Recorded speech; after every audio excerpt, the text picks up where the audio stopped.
Welcome back to Off Ball Takes. This is your host, Yarby Laws, and this is my co-host. Christopher Wells. We appreciate all the support on our recent content. And before we do get started, please don't forget to like and subscribe on Instagram and TikTok at the OBT Podcast for more content and updates. All right, so we're recording not but so long, right?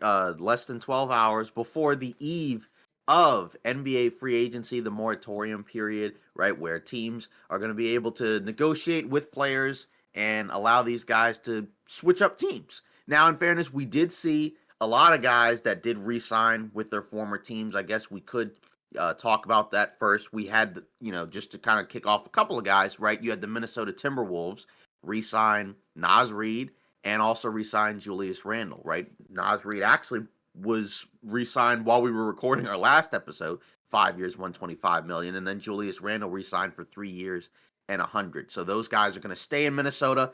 It looks like Nickeil Alexander-Walker is probably gone, which is what I believe both of us kind of predicted and thought would happen, was that they'd be able to re-sign 2 of those 3 guys, and that it would be most likely that they'd re-sign both of the front court guys, and Alexander Walker's gone. There's reporting from Mark Stein that the Hawks might be the favorites to land him. Obviously, we don't know yet. But what do you think of those Timberwolves deals? I mean, I can't really hate on it, right? Look at where the team got. They got to, the Western Conference Finals once again, with a roster that I think you and I weren't too high on in the beginning of the season, but eventually we did kind of come around and start liking what we saw from them. So I don't mind that move at all in terms of, bringing back the majority of your guys that got you to the Western Conference Finals, and you can just hope for more internal development from your younger guys. Yeah, it does kind of. Yeah, it is funny because with Naz Reid, say for example, the 5 years, 125, like it's not a flat rate. It's average like 25 million a year, but I think it starts off 21 million and goes up to around 30 million or so by the end of it. So that's a pretty good deal for him, right? Because we saw, he's one of their more important players. He's their sixth man. Now, in fairness, there weren't a lot of teams with cap space, just Brooklyn, and I think Brooklyn will probably use at least some of it to re-sign some of their players, right? So they're probably not going to use it to overpay and steal somebody from another team. I don't think that's going to happen. Right. So for Minnesota, yeah, I think that's perfectly fine. For Julius Randle, also like 30-ish something million a year, and that's a pretty good deal for those 2 guys. Going over to Houston, we had Jabari Smith Jr. intending to sign a 5-year, $122 million deal with the Rockets. That's another deal that I think, hey, that's pretty good. Because, again, you're talking about a young guy. Now, obviously, last year his role was kind of changed a decent amount. But either way, like you're looking at basically what, like $25 million a year for that guy? Like that's pretty good, especially hopefully if he continues to improve and get better, right? And then along with Houston also re-signing some of their other guys, like they already re-signed Steven Adams. They're supposed to re-sign some of their other players. I think it's Jeff Green, and they also Fred VanVleet, and then in addition to that, a couple of their other bench guys, right? I think Aaron Holiday was in that mix as well. So either way, like that's a really good offseason for Houston. And then, I guess there's also potential rumors that it sounds like that they may also land Dorian Finney-Smith, right? And kind of poach him from the Lakers and using that full MLE that I think they got because of the VanVleet deal. So if you can get all those guys, that's a great offseason for Houston. Yeah, I agree. They're running it back, but also they brought in Kevin Durant. So, obviously that frees up a lot offensively and defensively for this team to kind of work and figure the kinks out, right? And Fred VanVleet coming back on a more team-friendly deal, and then you do lock up Jabari Smith Jr. long-term and hope for some more internal progression from him because he actually had a great postseason, and I think people were kind of worried about, what he would look like, but he was hitting timely shots, and I think it's a deserved contract, right? And pretty much a bargain. Like, I guess, the long-term, it's like, yeah, 100 mil is a lot, but you break it down year by year, that's a steal.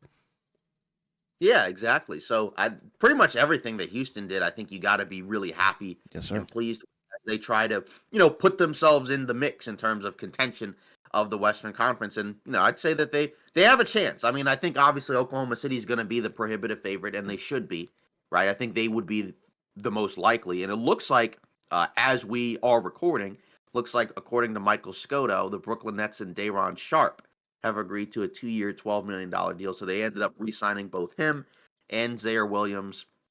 They declined their options and made them free agents. just to bring him back, which again, I think both you and I didn't expect Brooklyn to really do a whole lot on the free agency market. Like I said, just resign those guys, probably resign Cam Thomas, drafted 5 point guard or 4 point guards and a a ball handling big. So we'll see what they do with that. But yeah, not as much to say from the Brooklyn aspect. I'm just curious to see if that means that maybe some other guys who are currently on the roster maybe get moved. Yeah, exactly. Yeah, then we also had James Harden re-sign with the Los Angeles Clippers, 2 years, 81.5 million. He declined his $36 million player option. So the Clippers, right, looks like they're running it back as well. The thing to watch out for them is I believe they're another team that will have the full MLE, right? Bringing back Harden, presumably they want to still compete and contend. So I wonder if there's potentially a guy out there for them to sign. Maybe they just split the full MLE because not every team I don't think is going to use it because there's not as many players that I think you probably want to use it on. But, if you're the Clippers, again, there's way worse things than just running it back and re-signing James Harden because he was really good last year. Yeah. Even though, the game 7 wasn't great for anybody on the Clippers, but I don't really see a real reason for any drastic change because again, there's not a lot of cap space. Where is he going to go? And if you're the Clippers and you run it back, assuming health is okay, you should still be a good team. Yeah, I don't really have a problem, with the signing. I know people have been complaining about it being an overpay, but at the end of the day, James Harden, he had a great stretch towards the end of the season, and obviously in the postseason, definitely was a lot better up until the Game 7, like you said. So I think it's good, right? And that's really the only thing that you could have done, because imagine, like realistically, what else could you have brought in? Who else could you have brought in, right? So I think running it back with James Harden is the best option available. Yeah. Just got notification from Shams that Joe Ingles is resigning with Minnesota again. It's kind of one that makes sense, right? He was already there. No real need for him to leave. Again, kind of a depth reserve guy at this point, but perfectly fine veteran locker room guy to have. We also had Oklahoma City make a couple of moves, right? So they traded Dylan Jones, who they drafted to the Wizards for Colby Jones, right? But they're going to waive him. I think that opens up the roster spot to sign Thomas Sorber, who they just drafted. Then they also re-signed Jalen Williams, the big, right, to a 3-year, 84 whatever or 48 whatever $1 million deal. And then they also re-signed AJ Mitchell, right, their first round pick last year, to a new 3-year deal worth $9 million. So again, for Oklahoma City, which is again kind of what you expected, running it back, re-signing guys that they have, and then again continuing to brace for internal development and allow for these guys to continue to get better. I would assume at some point we'll probably get something about Jalen Williams and Chet Holmgren getting extensions, right? Because they are going into those contract extension years, if I'm not mistaken. So that's what I would expect, and that makes a lot of sense to me. Yeah, 100%. I think Oklahoma City, they've done a good job, throughout the offseason, obviously getting the Sorber pick, that helps out tremendously. But obviously extending, guys who were very good for you, like Jalen Williams. And then I think AJ Mitchell coming back on a different deal is also kind of cool as well. So I'm sure he'll have, some opportunities in the regular season to showcase what he can do. Yeah. We also had a few other players. We did have Bobby Portis, where it sounds like he's going to go back to Milwaukee for 3 years, 44 million. So obviously he's a guy that has been pretty good for the Bucks, right? And obviously they're in kind of a spot where they're in sort of a potential gap year, right? I don't know what they're gonna do. Obviously there's rumors about the Giannis thing, but for now it sounds like he might stay there. That he hasn't requested a trade as of right now, and he's waiting to see what they do. They may have the MLE, maybe, or some form of the MLE, depending on what happens with Lopez. I think most people at this point expect Lopez to be gone, right? Then what does that do for the center spot in Milwaukee? Do they just give it to Portis? Do they bring in somebody else?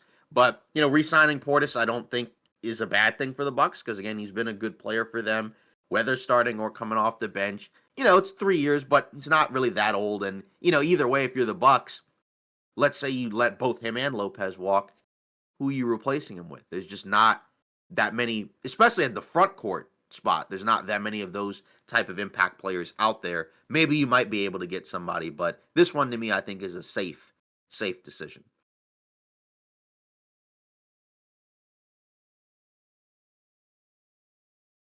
Sorry. Yeah, that is a good I think signing, right? Because I think with Bobby Portis, you're bringing a guy back who's giving you solid production at times, right? And you can't really hate on it because realistically, it's another one of those situations where your hands are kind of tied. What can you realistically do, right? And yeah, I mean his production isn't horrible, right? We know defensively he's not really that good, but offensively he does give you kind of that spark, I guess, off the bench. And like you said, without one of those guys, the depth kind of just goes out the window when it really wasn't already there. You know what I mean? Yeah. So I guess now we'll kind of get into some of these other ones, and there's a new free agent that has kind of appeared on the market. So the other night, right, DeAndre Ayton, former center of the Portland Trailblazers, one of many centers for the Portland Trailblazers, he agreed to a buyout where he's going to be a free agent just ahead of, on Monday. I think he has the typical 48 hours to clear waivers.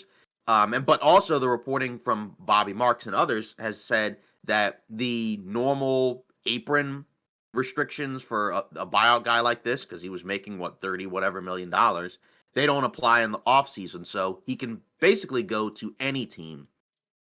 So it just kind of depends on where he wants to go, how much does he give up, what is the role for that team. I mean, the wording was that he wants to go to a winning environment, but if you look at teams that could probably use a center, right? There's a handful of teams, and including you'd have Lakers, Celtics, Warriors, Bucks, right? So those are probably the four teams that probably need a center the most, right? Just given their either lack of depth at the center spot or the fact that they don't really have any centers whatsoever, right? Because say for Lakers, they don't have a real center right now.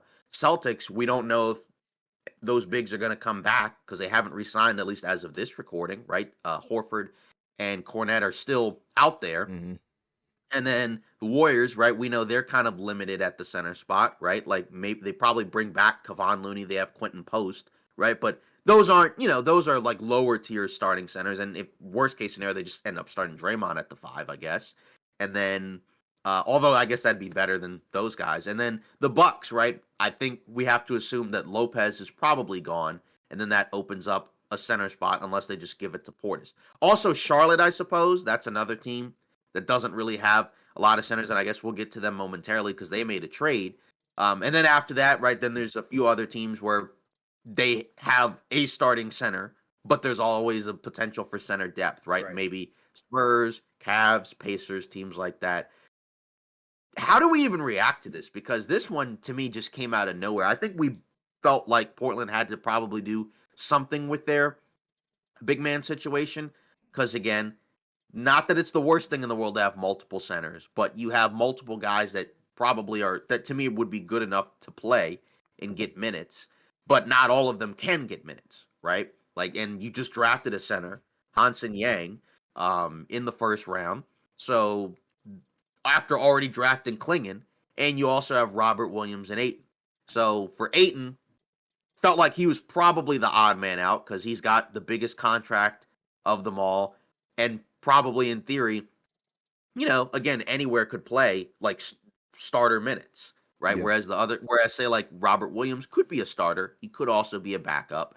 But either way, so now we don't know how much he's given up because I guess we're just probably not going to know that until free agency or whatever. But now the door is open for him to go to a team, and this is kind of a big deal just because he was, even though I know at this point most people would be out on him, right? I'm not a huge fan of his, but the thing is that unlike before where you have to give up 30 whatever million in contracts, now you could just get him for free. It's just a matter of whether or not he takes a minimum. Does he take, the smaller MLE? Does he take the full MLE? I mean, I would think he probably would like to have as much possible as he can, but it just depends on the team. But what do you think of this Ayton situation, and do you have a team that is kind of an ideal spot for him of those teams. Maybe Yeah. there's another one I haven't. I mean, for Portland, it freaking sucks. You do have to eat that, and not really get anything for him in return. So that does suck. At least you are freeing up, the center rotation slightly, right? Because you do, like you said, have the three big men now.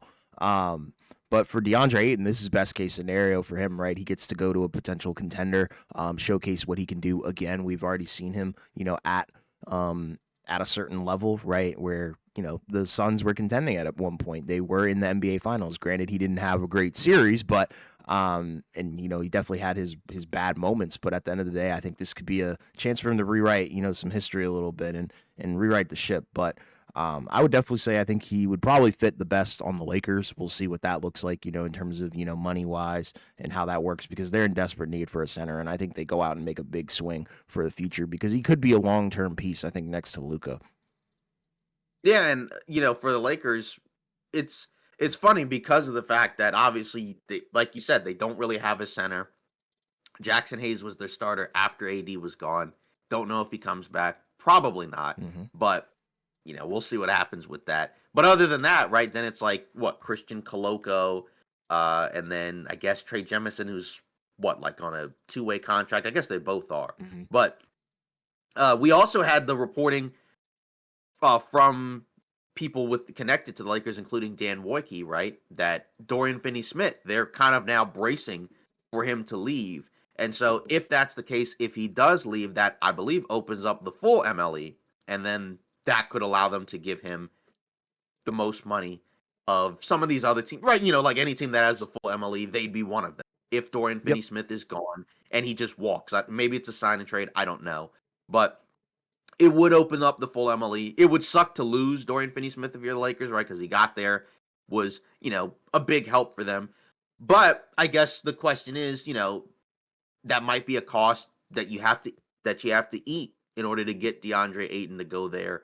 And then maybe after that, maybe you might try to find a way to turn some of those other players into some type of wing, because they still have an issue of most of their forwards are fours defensively, right? They're not really twos or threes. I guess Vando's an on-ball defensive guy, but we've seen some of the offensive limitations with him. You'd probably like somebody, in that starting spot a little bit better. So, but also you have the LeBron situation, right, where he did opt in to his player option, which was the reporting for a while, right? I think before the reporting, I think most people would have assumed he would have just done what he normally does, where he does a 1+1. But this time he actually just opted in. But then also you had a statement from Rich Paul, right, that was tied to the reporting about LeBron signing or opting into the contract, right, where it was kind of sort of a comment about, we understand the all right, so I'll just pull up the quote here. Quote, LeBron wants to compete for a championship. He knows the Lakers are building for the future. He understands that, but he values a realistic chance of winning it all. We are very appreciative of the partnership that we've had for 8 years with Jeannie Buss and Rob Pelinka, and considers the Lakers a critical part of his career. We understand the difficulty in winning now. While preparing for the future, we do want to evaluate what's best for him at this stage in his life and career. Make every season he has left count. Lakers understand that and are supportive and want what's best for him. So those are words, right, which kind of almost make you wonder, does this set up the potential for him to maybe move on from the Lakers? We don't know, of course, right? If he could opt in. There's some trickiness to it, right, because he has the no trade clause, so he can dictate where he wants to go. And then also because it's at $52 million, right, whoever would want to trade for him would have to come up with a deal where you can pool together $50 million worth of contracts, right? So basically, can you find a way to add LeBron without really gutting your roster? How many teams can realistically do that? How many teams want to do that? Not that teams wouldn't want to have him. It just may make it difficult depending on who goes in, who goes out. What do the Lakers want back, right? Because, of course, in theory, he could just ask for a buyout, but then that means he has to take a minimum or a mid-level exception. I don't think he would, nor should he do that. So I guess the main question is do we expect him to be a Laker when this season starts? Yeah, for sure. I don't think there would be a reason that he wouldn't be, right? I think he would obviously always be considering his future. Look at his age, look at the production, right? I'm sure he probably doesn't have too much left in the tank. Like realistically, like how many more years can he play? Right. That would be the question that I have. I think he's perfectly fine with being, a Laker, right? Bronny's still on the team. He has a lot going for him, right? Luka's there. So I think there's potential for the team to be really, really good next year. I just don't know, like, beyond next year, what does that look like? That's what I would kind of be focusing on, right? Like, does he return to Cleveland? Does he go to New York? Who knows what he wants to do? It's really up to him, but I don't think he would really request a trade before the season starts. I don't really see that happening. Yeah, and again, I think there's some difficulties there. I guess, do we still expect him to probably finish his career as a Laker? Like, is it possible maybe in the summer he could go? I guess, his contract would be up, but do we still kind of expect that he stays as a Laker and maybe it's just noise?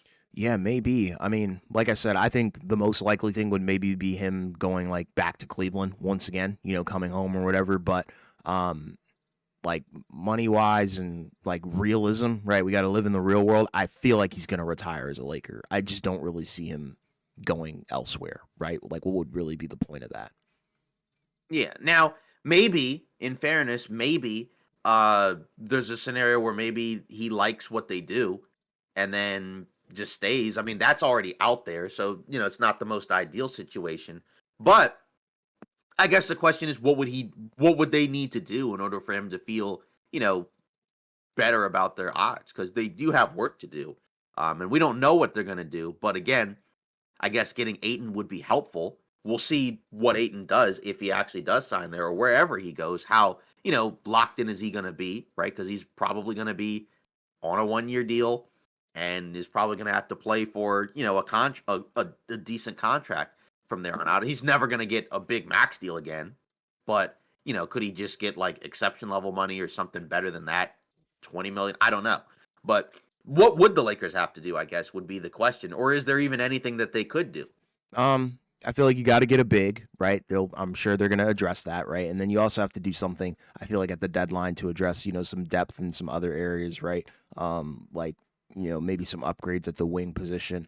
And really just kind of, because the problem is, I feel like they're in a sticky situation, right? Because you want to build around Luka for the future, right? But you also don't want to cast LeBron aside and kind of make him feel, I guess, completely, not a part of the future, right? So that's the tough part. But I think there is a way where if you can address the big man position and address wing depth, and make it so you're building a team not just around Luka but around Luka and LeBron. I think Mhm. there's a way that they can get that done, and LeBron would be a-okay with that.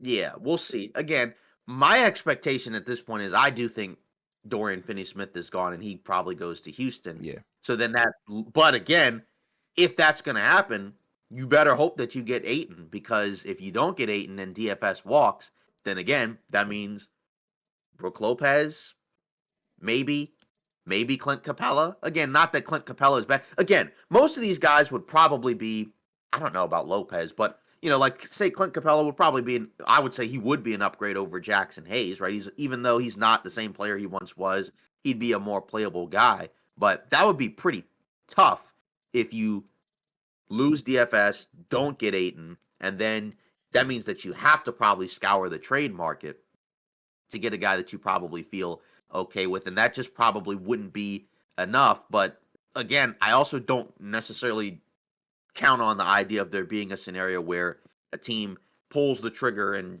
trades for LeBron. Again, he has a no trade clause. So, they can't just send him to Utah Right, right. or, or some other, or Charlotte or some team like that. It has to be a team in a situation he wants to go in. So, again, I understand the the talks about like almost feels like a two timelines type of thing, right? But ultimately you did get Luca, so that's kind of the guy that you have to focus on. Yeah. But you could make the case that a lot of the types of players that they need are kind of similar types of guys, Think right? so? Like you would think both guys need athletes, defensive guys who can knock down shots, run the floor. So, is there a way to put that together? Maybe probably not all through just free agency. You'd have to make trades for sure. I guess I'm just wondering where do we go from here Right. for him. But I don't know. You can never say never, but I guess at this point it wouldn't be shocking if he doesn't finish his career as a Laker, because I do think he still wants to contend for titles and not just kind of be on a team that's just kind of just there, Yeah. right? I don't think he just wants to just ride off into the sunset, which is understandable, He wants to right? win Why? rings. Yeah, exactly. It's just the question is, you know, is that possible to do in LA? And if not, is there a realistic team he could go to that has a better shot, knowing that if it's a trade, again, you have to give up stuff. Like if it's Cleveland, who are you giving up in the trade to get LeBron, right? Is it Garland or is it Jared Allen or is it, like maybe the bench guys? I don't know. So we'll see what happens there. Yeah, I have you heard like the Dallas buzz about that? Have you heard Yeah, I about do that? remember. I think it was Jovan Buha. He mentioned that like Dallas could be, a team that could, again, what's the package? I guess is the question, right? So that would probably be some of those Dallas role guys, like probably like PJ Washington, Max maybe Christie. some Max Christie trade back for him, maybe I don't Yeah. know. Is one of the centers in the deal like a Gafford or Lively? I don't know. So that would kind of be interesting. I just don't know how likely it is. That was the problem. Yeah, Yeah, I 'cause I agree. think Jovan Bureau, you put out like 4 teams Yep. that could be interested, in him, but I don't know. I don't think he's gonna get. I don't think he gets traded. Me I think neither. he still stays in LA, and then we'll see where this goes. But Yeah. it is a great conversation just because it does potentially open the door for something crazy to happen this summer that we don't necessarily expect. Because I don't think we expected something like this to come out. Yeah, exactly. And then I guess also just as a brief thing on Cleveland, right? Since the last time we recorded, they did make the trade to acquire Lonzo Ball in exchange for Isaac Okoro. So Isaac Okoro is going to Chicago. Lonzo will go to Cleveland when he's healthy, right? He can play the point, he can defend, he can hit shots. The issue for him has been he's not been able to really be healthy for the last several seasons. I mean, he basically lost out on what 2 years of his career due to that meniscus injury that he had his first year in Chicago. Right, he missed all of the 2022-23 season and all of the 23-24 season.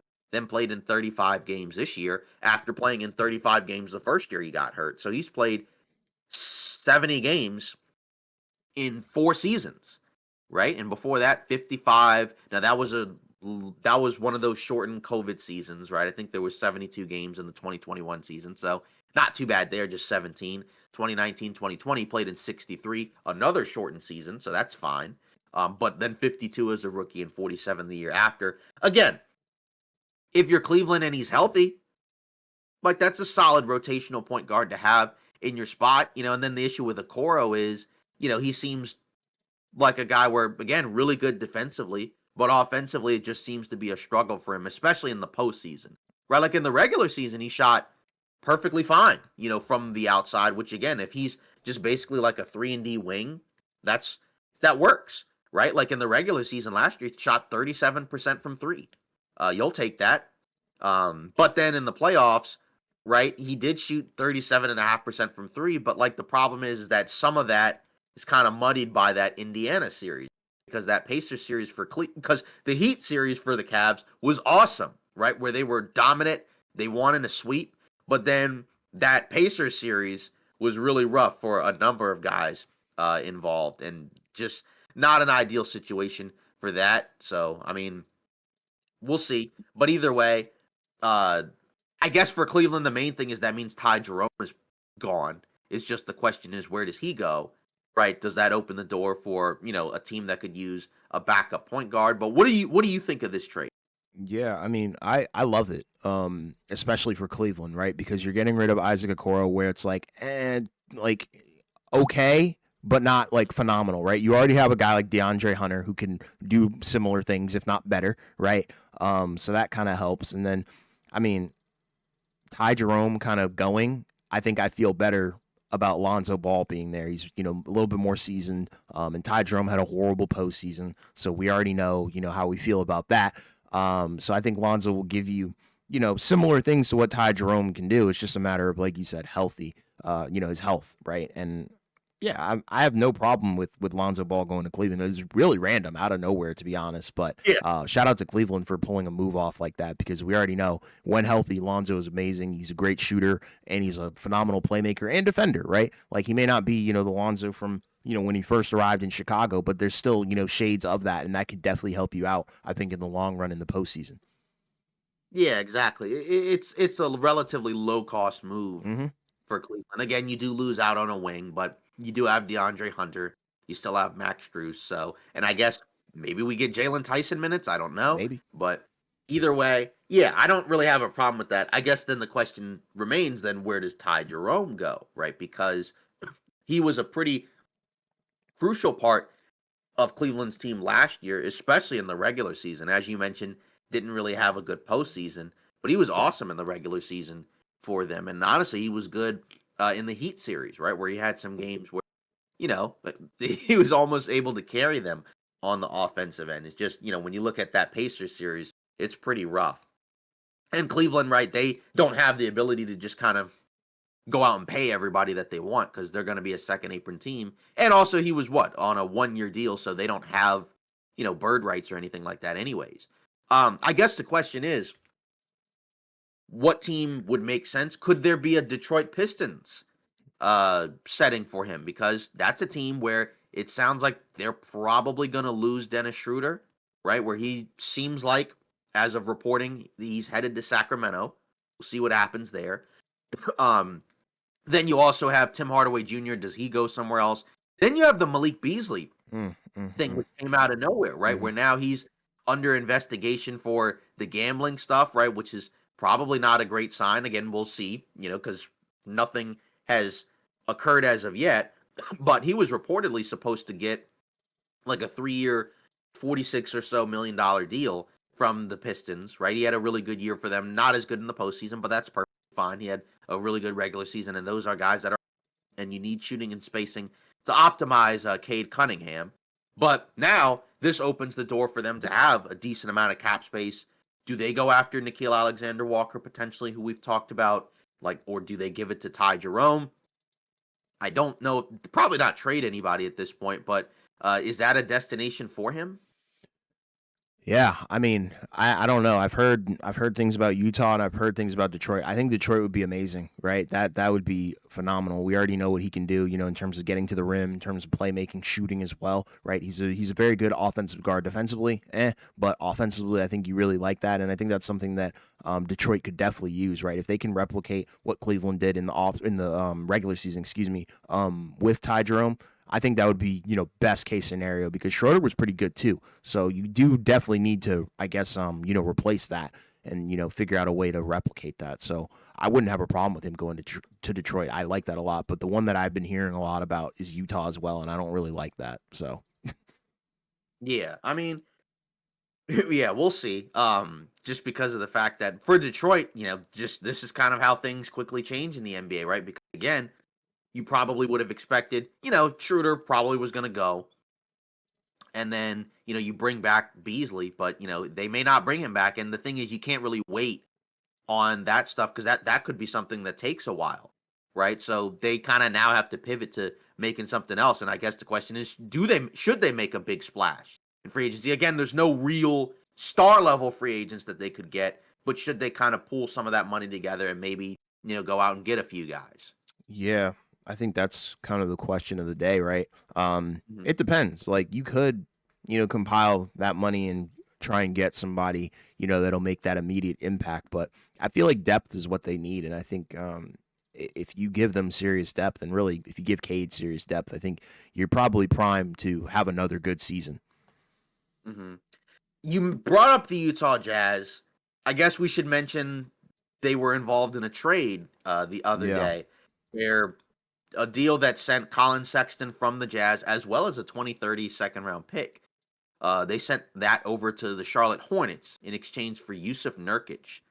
So now, for the Charlotte Hornets, right, Colin Sexton will go to Charlotte and be the backup guard. There was reporting, I think, from Michael Scotto maybe like a half hour or so ago, that it looks like Trey Mann is probably going to be a free agent, where he had a back issue for Hmm. most of last Hmm. year, and it probably makes sense to if we're going to bring in Sexton, we don't really need to bring back Trey Mann, right? Because Colin Sexton is like he's not as tall, but he's a more established, better version Sure. of that type of Sure. player. So that's perfectly fine. But I guess the question is, for the Jazz, right? What does this mean? Because Sexton was a guy that we kind of thought for a while, maybe if we go back a season or so ago, maybe you could flip him for not anything crazy, but something okay, right? But instead, you flipped it for Nurkic, right? Who the Hornets were able to get off of after trading him. Now, I guess they lost another center,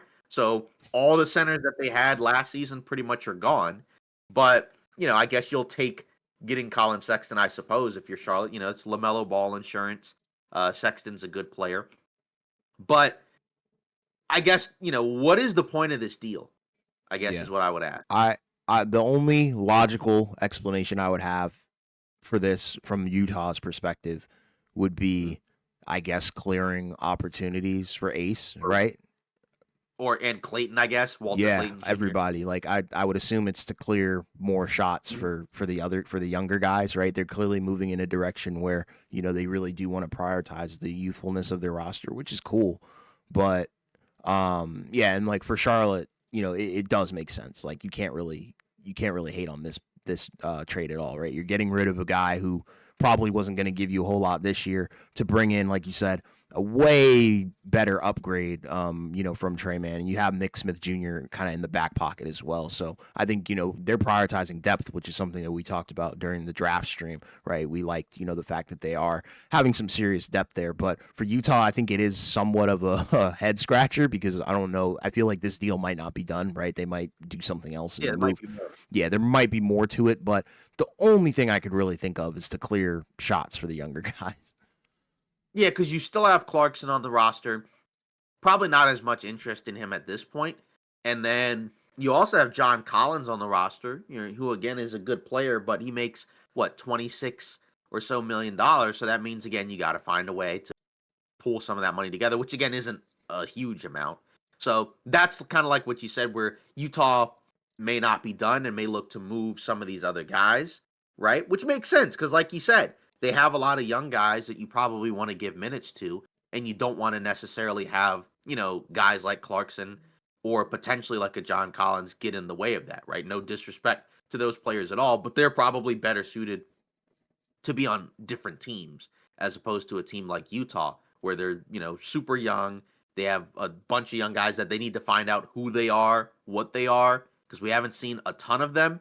But I don't have an issue with that from Utah's perspective. And like I said, for Charlotte, just another guard that you can have as an offense guy off the bench or starting, I guess, regardless, because he was starting in Utah.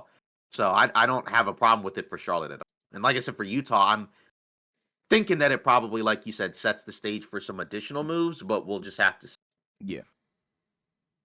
Another guy in this free agency conversation, I guess, we might as well mention the Warriors, right? And Jonathan Kuminga, because he's a guy where he's going to be a restricted free agent.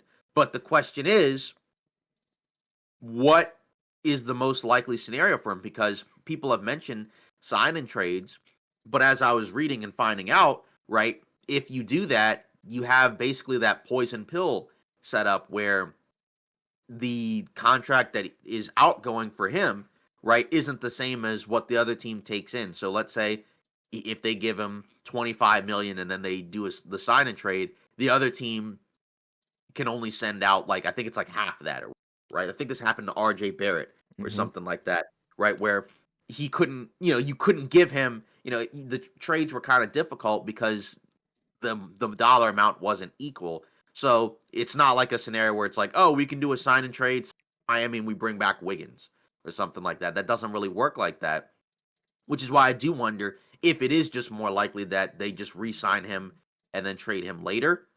Like I said, I don't know, but it is something worth discussing just because it kind of may give us some more insight as to what Golden State will do, because we don't know what's going to happen with GP2, Gary Payton II. There's some reporting from Monte Poole and others, right, where he may be gone, right? Where does he go? I don't know.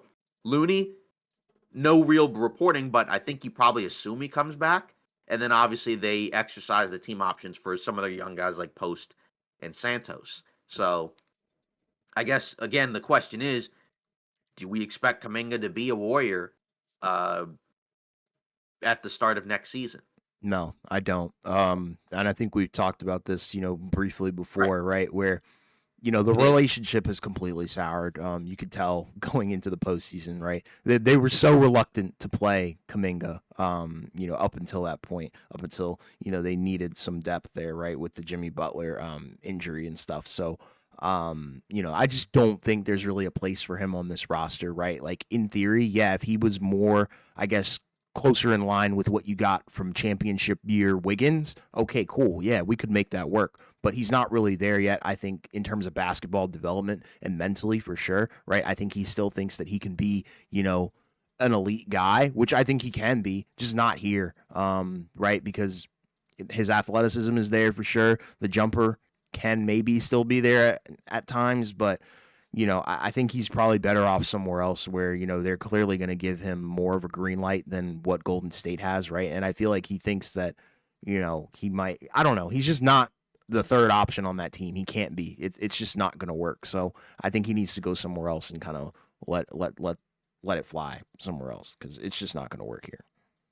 Yeah. Do you have a team in mind? Because it seems like there's the main teams that have come up are Miami and then potentially Chicago and then also the Kings.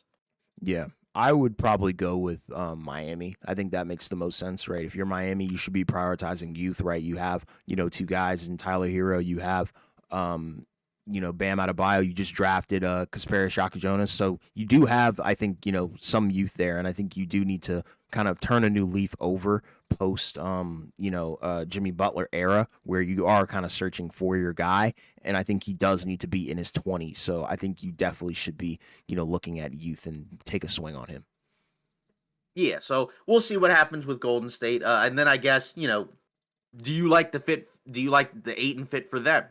Do you think that that could be a potential guy that if he goes there, he could help them out? That could be interesting. I would kind of be concerned, I think, with Motor, right? We've seen him kind of give up and just gas out at times, right? So I'm not sure, how mentally, stable he would be in a situation like that. But, in terms of keeping it on the court, I think that would be amazing, right? He could do a lot of stuff. He can protect the rim. He can be an interior force as well and shoot a little bit. So I think that would be better than what they have. You know what I mean? So, yeah, for sure. I think that would be an interesting fit, but I feel like the Lakers are just gonna, be primed for that one.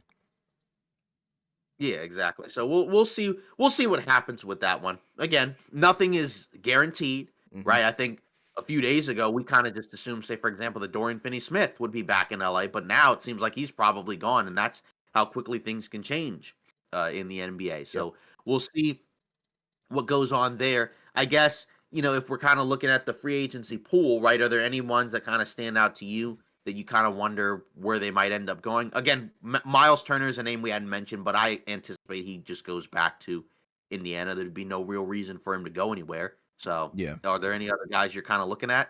I think Nikhil Alexander Walker. That's one. Where does he end Yeah. up going? Maybe Malcolm Brogdon. Where does he end up going, if anywhere? Clint Capella. That's another cool one. I think that could be interesting, right? Because I think he's at the point where we know what he is. We know that he can rebound the ball, and we know that he can protect the rim. So I'm sure there's a team out there somewhere that would, buy in on that. Maybe not as like the first option, like say, the Lakers. Say if they don't end up getting, DeAndre Ayton, do they figure out a way that they can, finesse getting Clint Capella? Who knows, right? Um, and that's kind of all that I really have off the top of my head. Yeah, I guess then another team that I guess to potentially watch out for, Boston. What do they do? Does Horford and Cornette come back?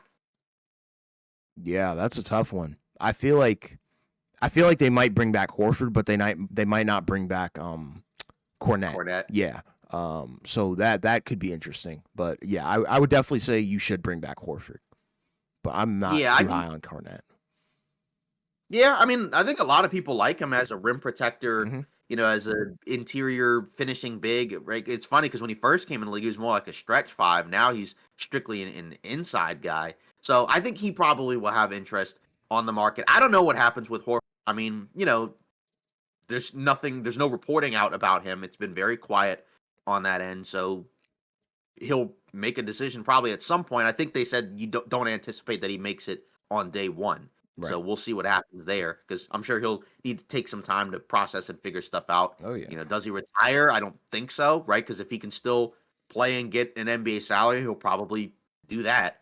So it just may not be a guarantee that it's with Boston. And their front court rotation is obviously not going to look very different, right? In addition to Tatum obviously being out for most, if not all of next year. Yeah. And then for the Pacers, right?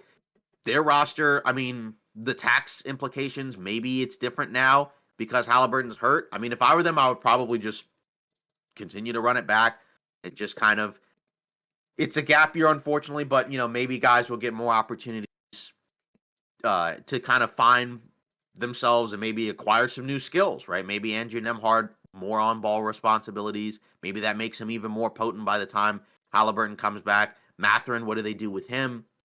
Do they, re-sign him or whatever at some point? We'll see to an extension. We'll see. But obviously the Celtics and the Pacers, right, their lives are going to be a little bit different or a lot different because Yeah. their main guys are going to be out for most, if like I said, if not all of next year. And then for the Knicks, right, that's another team where they need a new coach. They don't have one yet. There's been lots of rumors about different potential coaches, right? Obviously, we've heard names like we've heard names recently like Don Staley, James Borrego, in Yeah. addition to Jason Kidd, and they tried to contact a bunch of the other coaches, and nothing's come out of that yet. But they also ideally, I think, would like to have some extra additions on the roster in free agency. Again, they don't have a lot of spending power because their roster is very expensive. I know Ian Begley mentioned the idea of Tyus Jones could be a guy that could go to New York. Obviously, his stint in Phoenix didn't really work out because he, went there, took a minimum. I'm assuming with the intention of playing well and getting, and getting a decent contract after that. Work out, and he's probably not like a huge contract guy, anyways, because we've already said, which is why, funny enough, we didn't even love. Not that we hated it, right? But that was the concern that we had in the first place when he went to Phoenix, where we're like, it's not a starting point guard, but for a backup point guard, he could fit in anywhere. And I guess if the Knicks get him, I mean, they have who else as a backup point guard? I mean, they drafted Tyler Kolek. Kolek. Yep. Yeah, but outside of that, right? He, it was campaign, it was DeLon Wright, and Tyus Jones would probably, at least offensively, be better than those guys. Oh yeah, big time. Yeah, I think that So makes sense. yeah, and then we just got a report from Kelly Eco, that the Rockets are working quickly to secure meetings with Dorian Finney-Smith, Nickeil Alexander-Walker, Luke Kennard at the start of free agency. So I don't think that they can get all three of those guys, right? Because all those guys, Finney-Smith, Nickeil Alexander-Walker, those are probably full MLE, or for Nickeil Alexander-Walker could be more. I know that the Hawks are listed as the favorites to get him, and then Kennard as a shooter, he could probably go anywhere. I don't know if he's like an exception level money guy, but we'll see. Yeah. And then I guess from the Hawks' perspective, if they were to land Nickeil Alexander-Walker in a sign and trade, because they are listed as the favorites, again, that would be another, to me, quality move for the Hawks, where they're now kind of positioning themselves as, if things go right, that could be a team that could make a realistic run in the Eastern Conference. Again, you wouldn't pick them to win the title. You probably wouldn't be the favorite to win the East, but they'd at least have a shot because we saw what they were able to do before Jalen Johnson went down, where I think they were much better than most people anticipated. Once he went down, the entire season was pretty much cooked. But if you get a healthy year from him where he's really good, year two of Risa Shea, Dyson Daniels maybe continuing to get even better because he was awesome for them last year. And then now you got Okongwu and potentially Porzingis if he's healthy. Again, it's a gamble. He hasn't really been healthy in the last couple of seasons. When he plays, he's good, aside from whatever happened in the postseason this time around, where I guess he had a horrible illness, Yeah. right, that seemed to bug him for a while. Yeah. So we'll see what happens with that. But if they were able to land him, I mean, this would be, to me, a home run offseason for the Hawks. Yeah, that would be amazing for sure. I think they're one of the most slept on teams in the Eastern Conference. I think they could easily be a top 5 seed, especially when the East is that wide open, and they would be my dark horse. For to come out of the East for sure. And I think, like you said, the fit would be amazing. Yeah, and then I guess just to kind of also round out, some of these last few teams. So Philadelphia, so Oubre picked up his player option. No issues with that, right? 8 million. That's pretty solid deal for him. And then Drummond also opted into his player option. But now it looks like they declined Lonnie Walker. They declined Eric Gordon, which is fine. Maybe those guys come back. I know that there was at least reporting that Gordon could come back. I don't know about Walker. But the other key is Quentin Grimes as a restricted free agent, right? How much does he get? What are they willing to give him? If it's too much, do they just not match it? Is there a team that's going to be willing to give him a ton? Because I think there was reporting that was saying he was looking for 25 million a year. Damn. I don't know if he's going to get 25 million a year, but I could see him being an exception level money guy. Yeah. But if that's the case, like that to me would be a decent enough contract where you just bring him back to me if you're Philly. Yeah. But if It is rough. It is a weird Yeah, but if he's situation. like 25 million, then I don't know what they're going to do with that. Yeah, they 'Cause wouldn't be able then, to do that, right? yeah, I mean, I guess I don't think financially you really could afford to do that Right. because you have Maxey, you have George, you have Embiid, like that, and that would kind of start to be a little bit too expensive of a roster where then you'd lose a lot of flexibility. I guess you could make the case if they're healthy, they're really good. I guess the thing is, I don't expect him to get 25 million a year. Me He neither. can want to look for it. I don't think he'll get it. Yeah. I agree Because with you. again, yeah, because unless it's a sign and trade, there's not even really a lot of teams that do that Yeah. that have 25 million to just give out. So Right. we'll see what happens with that. And then I guess for some of these other teams, are there any other teams that you're kind of anticipating that they'll be busy this offseason? I think Dallas for sure. Mm-hmm. I think they'll be looking to make some upgrades along the margin, right? Especially at the guard position.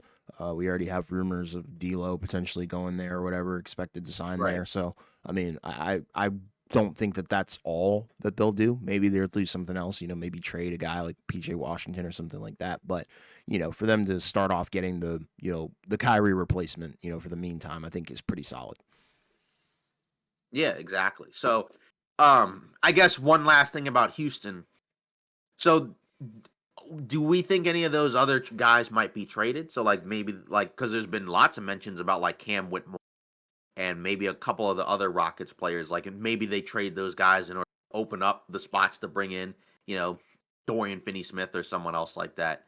And then I guess if you're another team, would you take a flyer on Cam Whitmore? I know Mike Scotto mentioned that Cam Whitmore, the Nuggets and the Bulls would be interested in him. I don't know if he actually is going to get, but is that a guy that would be interesting to those type of teams? Oh yeah, for sure. He has a ton of upside. He's only 20 years old, so super young. Hasn't really had a whole lot of opportunity. I think outside of his rookie year, right? We know that he could score the ball.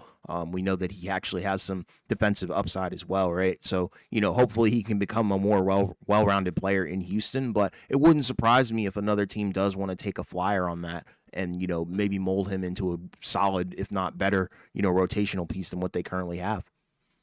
Yeah. And then also forgot to mention just just a few last minute ones. Davion Mitchell resigned to stay with the Heat. You also had Justin Edwards resigned with Philly and Sam Merrill resigned with Cleveland. So we'll see. Like I said, what those teams doing for Philly again. Maybe that makes it even tougher to give Quentin Grimes a ton. But like I said, I expect him to probably come back on some type of exception level deal. I guess the question is Another question: Russell Westbrook. Do we expect him to be back in Denver?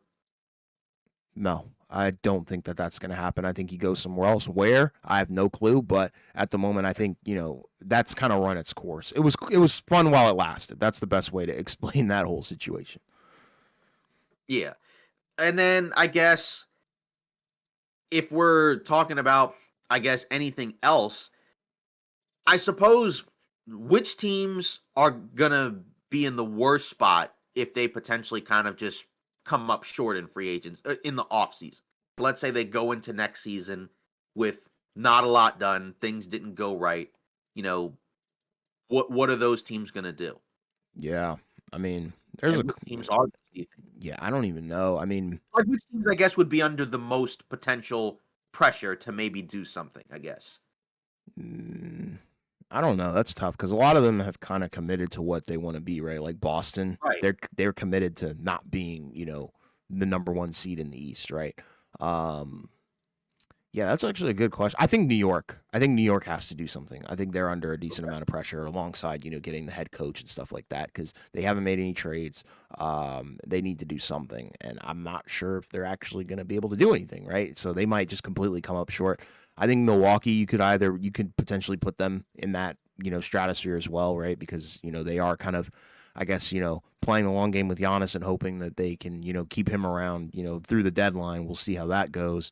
But yeah, I think those are probably my two teams. Maybe the Lakers too. I think if the Lakers don't really figure out that center position, they might be cooked, going into the season as well. Yeah, those are good. I think those are good names to kind of think about because, like you said, we kind of already seen what a lot of these, at least on paper, are going to do because a lot of them just re-signed the players that they already had. Like if you're Minnesota, now of course you're going to lose Nickeil Alexander-Walker, but you're essentially running it back, losing a guy, and then probably elevating a guy into the rotation, like Rob Dillingham. He was drafted 8th overall, so that's a guy that kind of needs to come into the rotation and play. Right with Houston, we know what direction they're going in. They're trying to go all in to potentially contend for the championship. Right? They traded for Durant, and now they're bringing in some veterans and re-signing some of the young guys that they already have. So that makes a lot of sense. I guess one last question before we close it out. The Milwaukee Bucks, right? So to me, the question is what can they do to keep Giannis happy? Do they even have to do a lot? And then is there a potential where if things don't go right there, maybe not right now, but maybe later, maybe the deadline or something else closer to that, maybe he asks out, would they be a lot under pressure? I mean, the difference for some of these teams, say like if you're the Bucks, you did win a title with Giannis, right? It's different than say like the New York Knicks. Um, Denver, I guess, is another team where I think they'll have the smaller MLE, so it'd be nice for them if they could add somebody in there because if they don't, pretty much just running it back with the roster that's good, but probably not good enough to realistically get better enough to beat Oklahoma City or some of those other teams. But what do you think? Yeah, I mean the Bucks are in a tough spot. You have Giannis, great generational talent. We already know top 5 in the league for sure, top 3 in my opinion.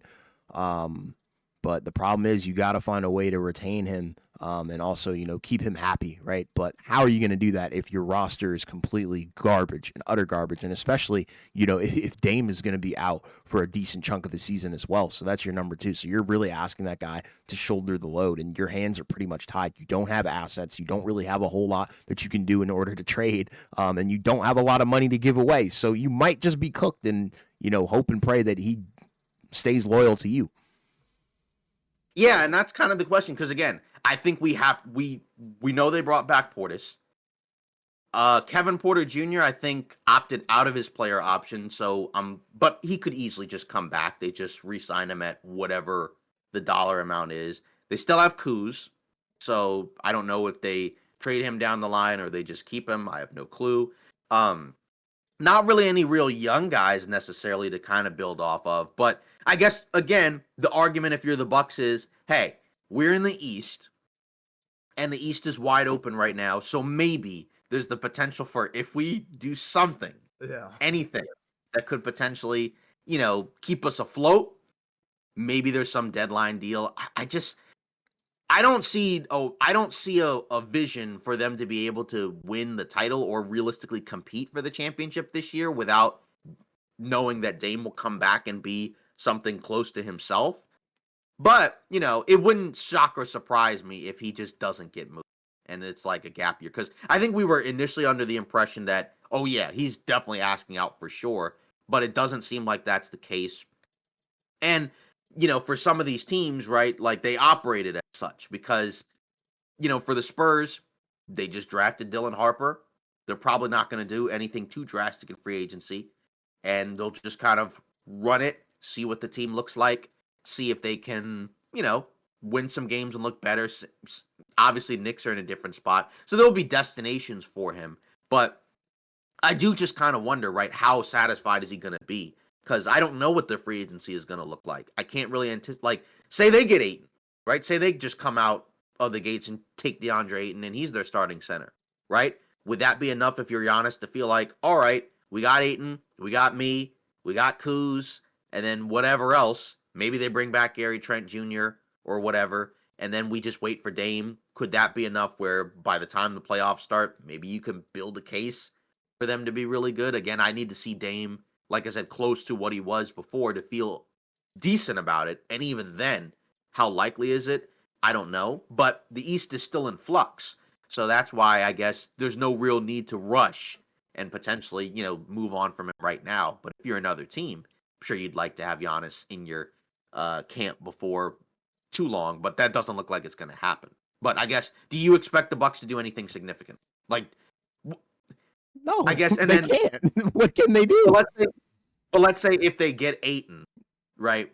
Would that make you feel better about the Bucks in the Eastern Conference if you could get a healthy Dame at some point this season? Yeah, it would make me feel better, but it wouldn't make me feel like they're the best team in the Eastern Conference. I think it would make Giannis feel better too, right? Because it's some much needed help. I think the Brook Lopez, tenure has definitely expired at this point. So you do need probably a different center. You're bringing back Bobby Portis already, so that's good. But yeah, a definite upgrade is needed. But I'm telling you, I just feel like it's up to DeAndre Ayton and where he wants to go, right? I don't think he would pick a situation like Milwaukee. He would probably pick a situation like Golden State or LA just because look at the market. It's a better contender. It's definitely more of a winning situation. And I feel like if you choose Milwaukee, then you're banking on that team being top 3 in the East. And I don't know if that's going to be possible without Dame.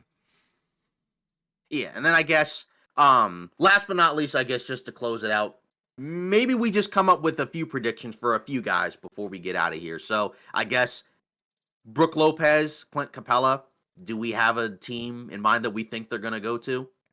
Yeah. I think with Clint Capella, it could be It could be Golden State.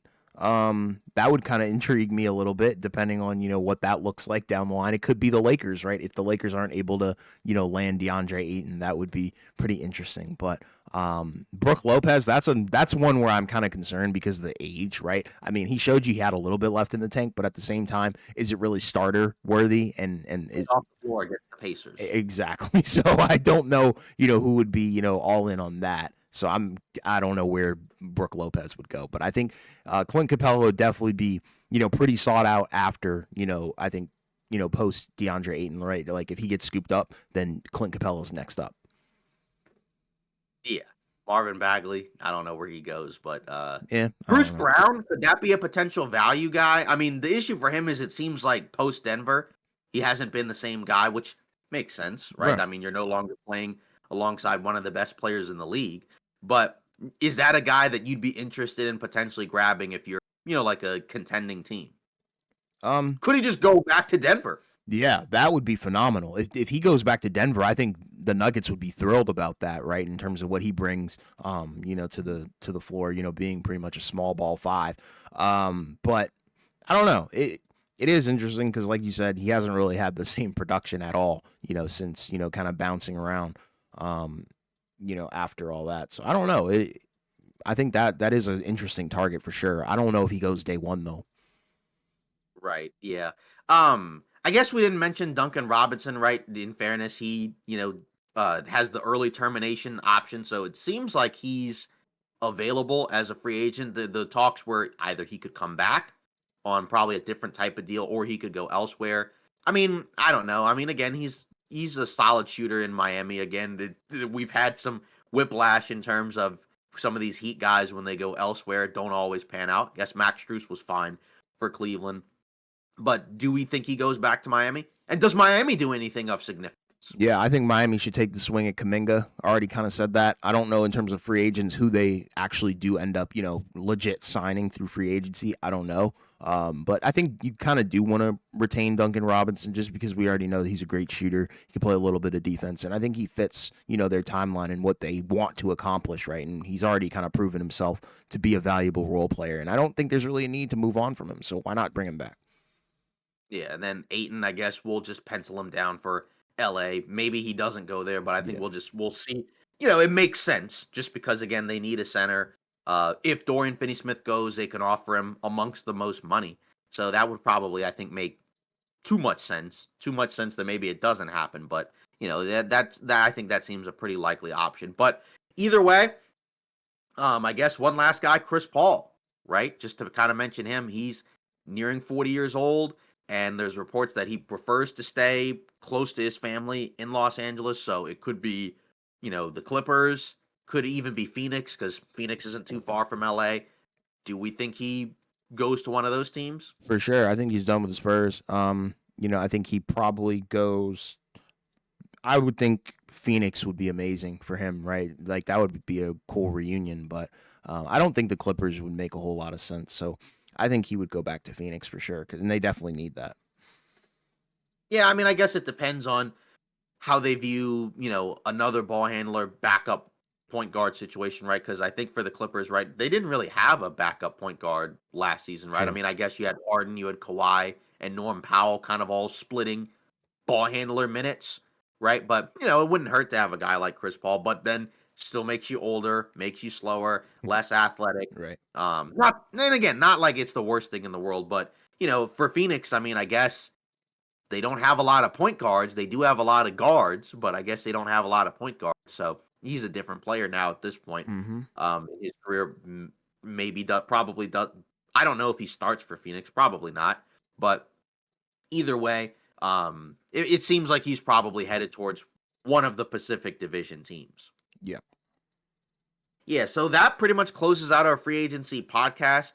Again, let us know your thoughts in the comments in terms of who you think might go somewhere. Who do you want to see go to a certain place? What do you think of the LeBron situation?